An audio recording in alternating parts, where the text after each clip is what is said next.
16 जनवरी 1984 की शाम को भारत के सेनाध्यक्ष जनरल अरुण श्रीधर वैद के सरकारी आवास पर सीक्रेट फैक्स फोन पर एक संदेश प्राप्त हुआ। तुरंत नॉर्थ ब्लॉक के पीएमओ में रिपोर्ट करने का आदेश मिला।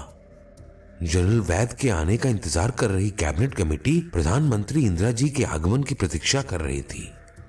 भारतीय सेना की सबसे जटिल और साहसिक मिशनों में से एक मिशन की योजना बनाने के लिए बुलाई गई थी ये बैठक। देश की राजनीतिक, सैन्य और खुफिया नेताओं के बीच समन्वय के कारण बॉर्डर पर तैनात भारतीय सेनाओं की सबसे बड़ी चुनौती को दूर करना इस मिशन का लक्ष्य था। ऑपरेशन मेघदूत कोड नाम वाले इस मिशन को वैश्विक युद्ध रणनीतिकारों ने दुनिया की पहली हिम पर्वत युद्ध का दर्जा दिया। आज लिखित में हम पेश करते हैं स्वतंत्र भारत के सैन्य इतिहास में सबसे शानदार ऑपरेशन मेघदूत। भारत और पाकिस्तान के बीच 1948 के पहले कश्मीर युद्ध के बाद विवाद का मुख्य बिंदु मौजूदा नियंत्रण रेखा थी। काराकोरम भाग का सीमांकन यूएन के मध्यस्थता के बावजूद अगले साल 1949 में दोनों देशों के बीच बातचीत होने के बावजूद कारगिल के ऊपर सियाचिन के मामले में जो 25,000 फीट की ऊंचाई पर स्थित है, नई दिल्ली और इस्लामाबाद एक हल तक नहीं पहुंच पाए। फलस्वरूप सीमा रहित इस क्षेत्र में दोनों देश अपना अपना अधिकार जताने लगे। लेकिन नियंत्रण रेखा NJ 9842 के उत्तर बिंदु से उत्तर पश्चिम तक ही पाकिस्तान की सीमा है, ऐसा भारत का कहना था। लेकिन पाकिस्तान ने इसे स्वीकार नहीं किया। उनका कहना था कि NJ 9842 से लेकर उत्तर पूर्व में काराकोरम दर्रे तक पाकिस्तान की सीमा है और अनेक आपत्तियां उठाए जाने के बाद वहां का मानव जीवन बहुत कठिन हो गया है। सियाचिन में सीमा चौकियों की स्थापना करने का फैसला छोड़ना पड़ा।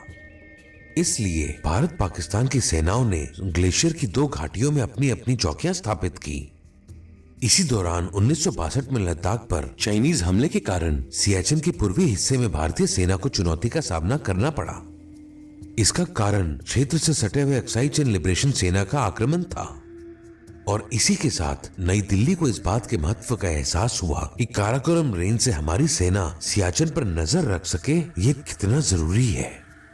कई वर्षों के बाद पाकिस्तान के कब्जे वाले कश्मीर के उत्तर पूर्व में शक्सगम घाटी को पाकिस्तान द्वारा चीन को उपहार देने के बाद चीन पाकिस्तान गठबंधन भारत के लिए एक निश्चित खतरा बन गया। भारत के साथ पिछले 2 युद्धों के दौरान सियाचिन के दक्षिण भाग में पाकिस्तान अपनी सेना ले तो आया, लेकिन इतने ऊंचे पहाड़ी इलाकों में वे सैन्य अभियान चलाने में असमर्थ रहे। इसलिए उस समय ये हिमनद सुरक्षित थे।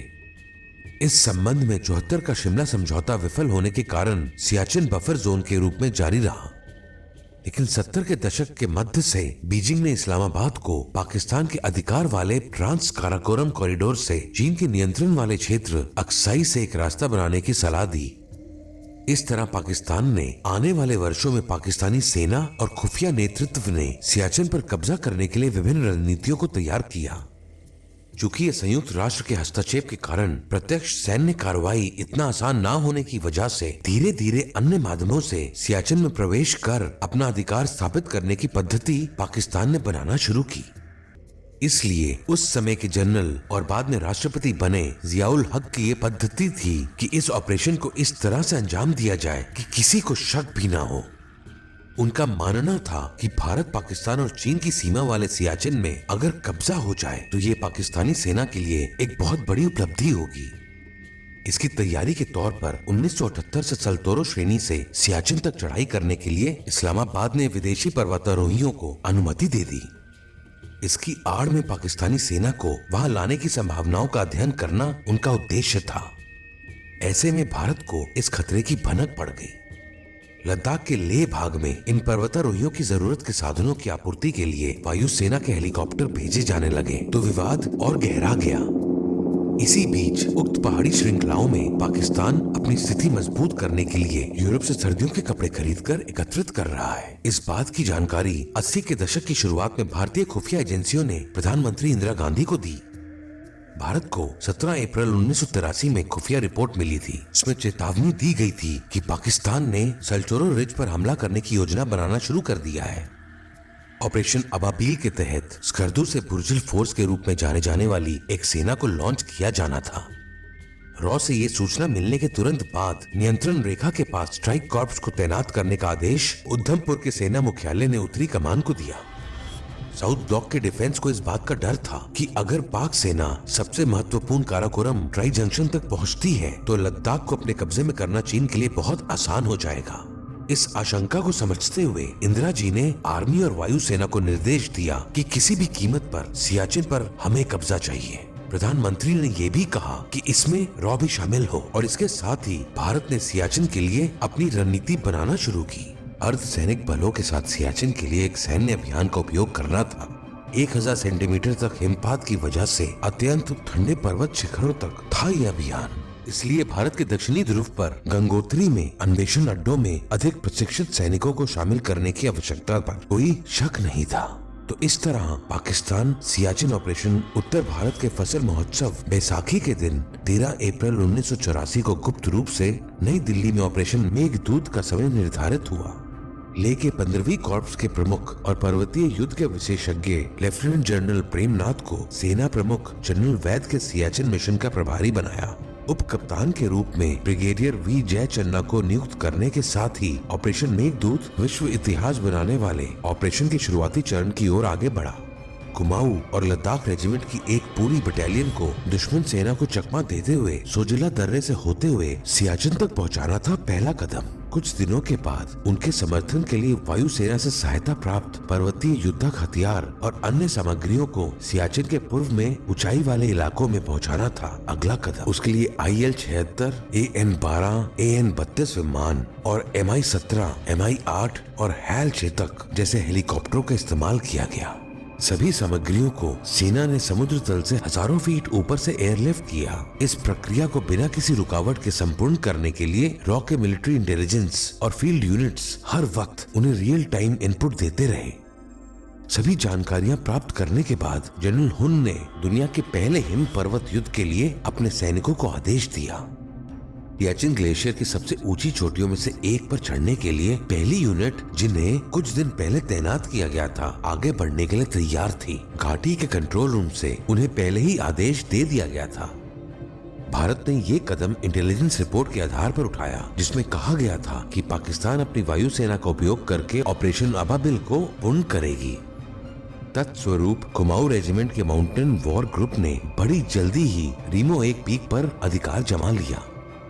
1978 में एक जापानी पर्वतारोही समूह का सहारा लेकर पाकिस्तानी जासूसों द्वारा सर्वेक्षण किया गया सर्वोच्च शिखर था ये। चीन की अक्साई पर नजर रखने के लिए जनरल प्रेमनाथ हुन ने इस पीक पर पहले कब्जा करने की योजना बनाई। उनका मानना था कि नई दिल्ली के गुप्त ऑपरेशन का अंतिम लक्ष्य यही होगा। डिप्टी कमांडर ब्रिगेडियर के दल के सक्रिय होने के साथ ही इस मिशन के प्रारंभिक चरण के अगले चरण में प्रवेश किया। पाकिस्तानी सेना की 10वीं कॉर्प्स माउंटेन इन्फेंट्री सियाचिन के पश्चिम की ओर नजर आते ही शेष सैनिकों का एक समूह सियाचिन के पश्चिम में पाकिस्तान प्रशासित कश्मीर के बीलाफोंडला की ओर आगे बढ़ा। चीन के शक्सकम घाटी पर ऊपर से नजर रखने के लिए इस पीक पर कब्जा कर लिया गया और उसके बाद नीचे के मलमपथा को इसी टीम ने नियंत्रण में ले लिया। इसके साथ ही यूरोप को चीन से जोड़ने वाली सिल्क रूट के एक अहम हिस्से को भारत ने अपने कब्जे में ले लिया। ये हिस्सा सुरक्षित होते ही लगभग 300 रैपिड रिस्पांस ट्रूप्स ने सियाचिन पर्वत ग्लेशियर के दक्षिण पश्चिम में तेजी से प्रवेश किया। छोटे हथियारों और हल्की तोपों के साथ दुश्मन हमला कर सकता था, ये तय था। इसलिए इसके शिखर भाग पर पोजीशन बनाकर उन्होंने सियाचिन के 2 भागों में अपनी उपस्थिति को मजबूत किया। लेकिन तब तक इसका मुकाबला करने के लिए पाकिस्तान अधिकृत कश्मीर के स्काडू के उत्तर और दक्षिण से एक बड़ी सेना को भेजा गया, लेकिन निराशा ही हाथ लगी। सल्टोरो रिज के केवल निचले दर्रे तक पाकिस्तानी सैनिकों का प्रवेश संभव था। तब तक सियाला और बिलाफोंडला की सबसे ऊंची चोटियों पर तैनात भारतीय सेना के गन पॉइंट से बचने के लिए पाकिस्तानी सेना को सियाचिन की पूर्वी घाटी में एक ठिकाना तलाशना पड़ा। 1984 14 अप्रैल के अंत तक भारत ने अपनी युद्ध कुशलता से अधिकांश महत्वपूर्ण चोटियों पर अपना स्वामित्व स्थापित कर लिया। 1987 तक मिशन के अंत होते ही ग्योंगला में सैन्य अभियान द्वारा सियाचिन ग्लेशियर का पूर्वी भाग पूरी तरह से भारत के कब्जे में आ गया। ऑपरेशन मेघदूत के पूरा होने के साथ सियाचिन में पाकिस्तान और चीन अपना वर्चस्व बनाकर भारत को दुर्बल बना देने का उनका सपना ही रह गया।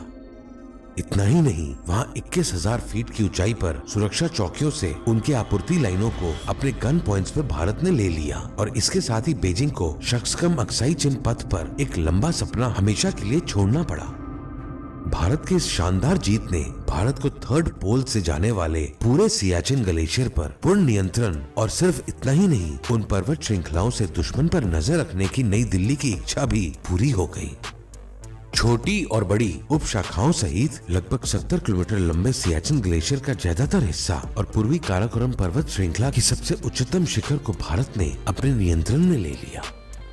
पाकिस्तान अधिकृत कश्मीर के गिलगित में प्रवेश करने के लिए एक आसान रास्ता होने की वजह से सियाचिन में करीब 3000 भारतीय सेनाओं द्वारा विजय प्राप्त करने के बाद कश्मीर की पाक सेना और शक्सकम घाटी के चीन सेना की उम्मीद पर पानी फिर गया। इतना ही नहीं, त्रिराष्ट्र संगम पॉइंट जो इंदिरा पॉइंट से जाना जाता है, वहाँ तक ऑपरेशन मेघदूत की विजय पताका लहरा रही थी। उसके ठीक उत्तर में चीन के जिंगजियान के तरिम बेसिन को खतरा हो गया। संक्षेप में, दो दुश्मन ताकतों का संयोग और युद्ध की रणनीति को भारत ने बुद्धिमान योजना के माध्यम से इस मामले को स्थायी रूप से समाप्त करने का दृढ़ संकल्प ऑपरेशन मेघदूत के जरिए दुनिया को दिखा दिया। इतने समय के बाद भी पाकिस्तान और चीन का कश्मीर में भारत के खिलाफ उठाए जा रहे सैन्य आक्रमणों को आज भी परास्त करने का कारण सियाचिन पर प्राप्त किया गया ये विजय ही है, जिसमें कोई शक नहीं है। कश्मीर भारत के सिर पर रत्नों के मुकुट जैसा है और ऑपरेशन मेघदूत इस गरिमा को बचाकर रखने वाला एक साहसिक विजय। त्याग, निस्वार्थ सेवा से हमारे जवान आज भी सदा चौकस रहकर इस गरिमा की रक्षा करने के लिए सजग हैं, जो ऑपरेशन मेघदूत को पूर्ण बनाता है। जय हिंद।